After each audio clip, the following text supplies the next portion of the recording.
Bienvenidos a una nueva inmersión a fondo. Hoy tenemos sobre la mesa un documento que de verdad nos obliga a reescribir mentalmente una parte crucial de la historia contemporánea. Totalmente.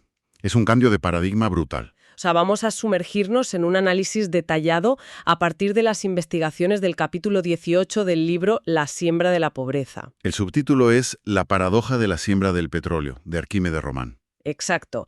Y la misión de este análisis es descubrir una historia que ha quedado prácticamente sepultada, el auténtico nacimiento de la industria petrolera en Venezuela, que la sorpresa es que no comenzó con grandes transnacionales. No, ¿qué va? Fue un emprendimiento enteramente local y 100% privado, y vamos a ver cómo estas iniciativas fueron sistemáticamente asimiladas o eliminadas. Bueno, a ver, antes de meternos en la cronología, creo que resulta vital hacer una aclaración muy importante sobre la fuente. Claro, el tono del libro. Exacto.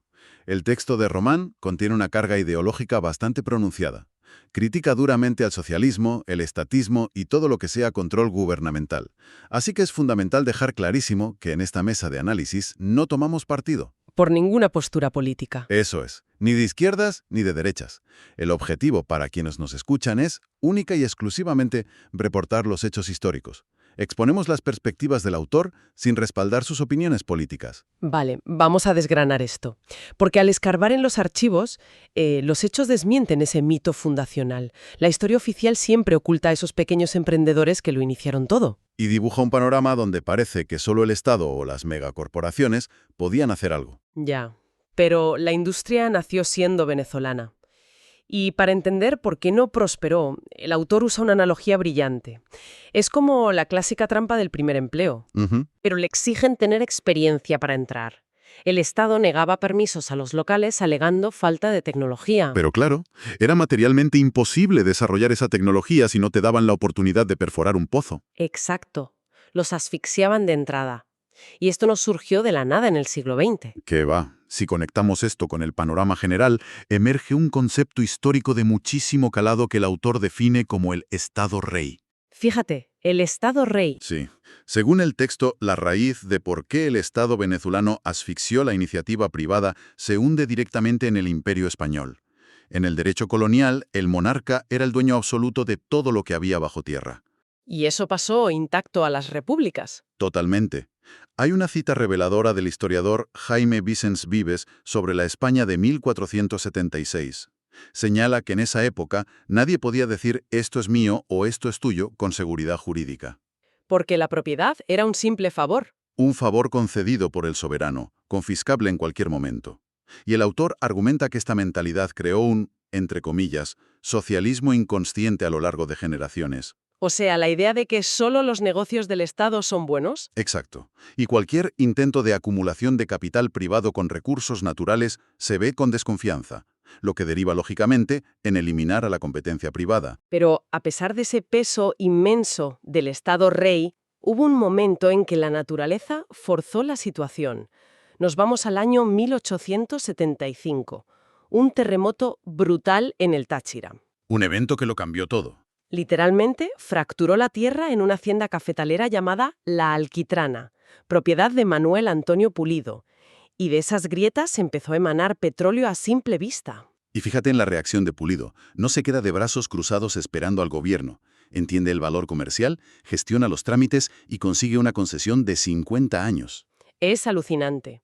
Y funda, en 1878, la Compañía Nacional Minera Petrólea del Táchira. Y creo que hay que decir los nombres de estos adelantados para darles su peso histórico. Por supuesto. Estaba Pulido, José Antonio Baldó, Ramón María Maldonado, Carlos González Bona, José Gregorio Villafañe y Pedro Rafael Rincones, un grupo 100% privado. Y el contexto temporal de esto es fascinante. Hablamos de 1878, apenas 50 años después del famoso Decreto de Quito. Y 50 años antes del gran reventón del Pozo Barroso en 1922, que fue el de la concesión extranjera. Exacto.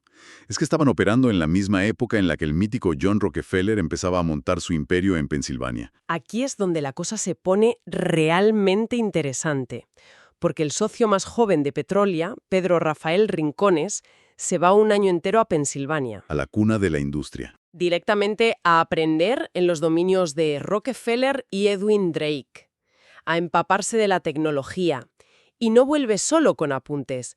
Regresa a Venezuela con un aparejo de percusión y un equipo completo de destilación. Ostras, es que imagínate la odisea tecnológica. Llevar maquinaria pesada, brocas de hierro, calderas de vapor, un viaje marítimo larguísimo. Luego por el lago de Maracaibo.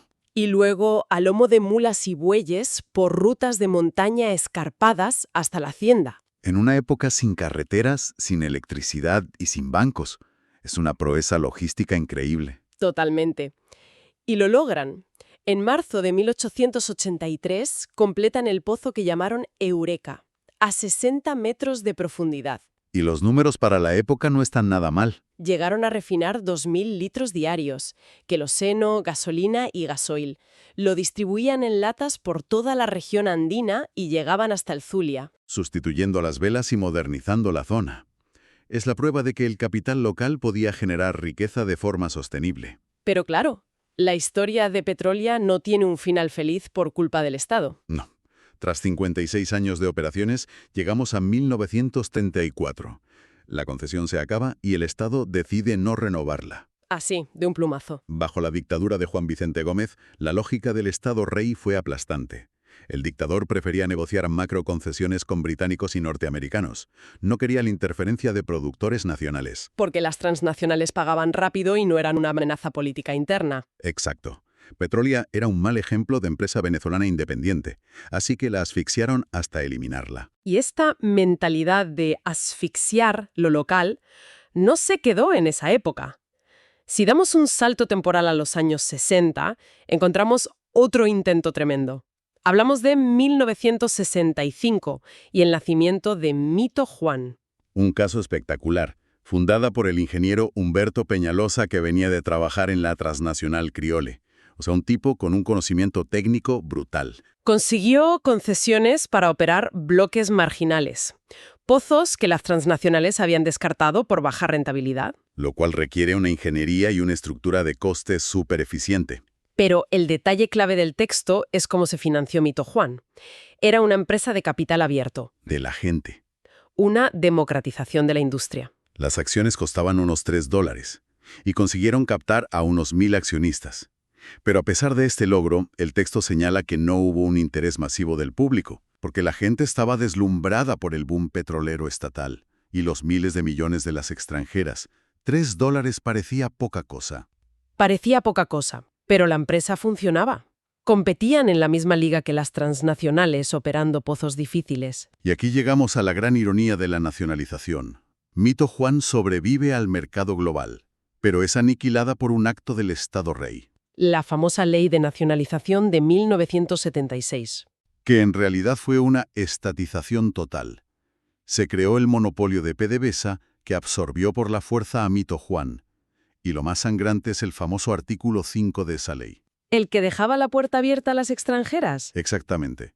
Permitía asociaciones estratégicas con empresas extranjeras por un tema de tecnología, pero no dejó absolutamente ningún resquicio legal para que coexistieran empresas privadas venezolanas. Las borraron del mapa. Y Mito Juan no fue la única. Ese mismo año también absorbieron a Talón Petroleum, iniciada en el 52 por Rafael Tudela, y a la petrolera Las Mercedes. Décadas de innovación local disueltas en la burocracia estatal. E incluso después, en los años 90, llegó la famosa apertura petrolera. Sí, cuando el país se volvió a abrir a la inversión y tecnología extranjera por miles de millones. Pues ni siquiera ahí hubo espacio para nuevos emprendimientos nacionales.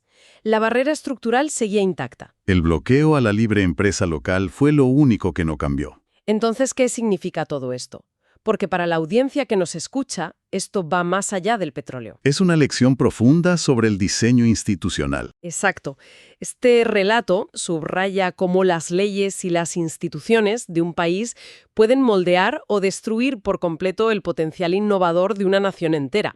Decisiones basadas en prejuicios heredados pueden cortar las alas a generaciones de emprendedores. Lo fascinante de esto es cómo contradice de lleno ese mito de que los recursos naturales locales no pueden ser gestionados por el talento local. Esa idea de que somos incapaces Justo. es una lección brutal sobre el pensamiento crítico. Nos muestra cómo los paradigmas indiscutidos, como que solo el Estado debe manejar la riqueza, pueden alterar trágicamente el destino económico de un país. Resumiendo un poco el viaje que hemos hecho hoy, hemos visto emanaciones naturales en la Alquitrana, los equipos a lomo de mula atravesando los Andes para Petrólea del Táchira, y hemos llegado hasta la desaparición de una empresa cotizada como Mito Juan bajo el peso del monopolio en el 76. Todo esto es lo que Arquímedes Roman llama con mucha razón la tragedia de la paradoja de la siembra del petróleo. Sembrar desarrollo desde el Estado mientras arrancas de raíz las semillas privadas. Eso es. Y creo que para quienes nos escuchan, esto deja una idea muy provocativa para reflexionar por su cuenta. A ver, cuéntame. Imagina que la historia hubiera sido diferente. ¿Qué habría pasado si el Estado hubiese apoyado a Petrólea o a Mito Juan, permitiendo un mercado libre local? Ostras. Se habría formado un ecosistema de corporaciones tecnológicas y energéticas independientes. Quizás el ADN económico de toda la región habría mutado hacia la innovación diversificada, evitando por completo la famosa y temida maldición de los recursos. Una perspectiva fascinante para seguir investigando. Hasta la próxima inversión.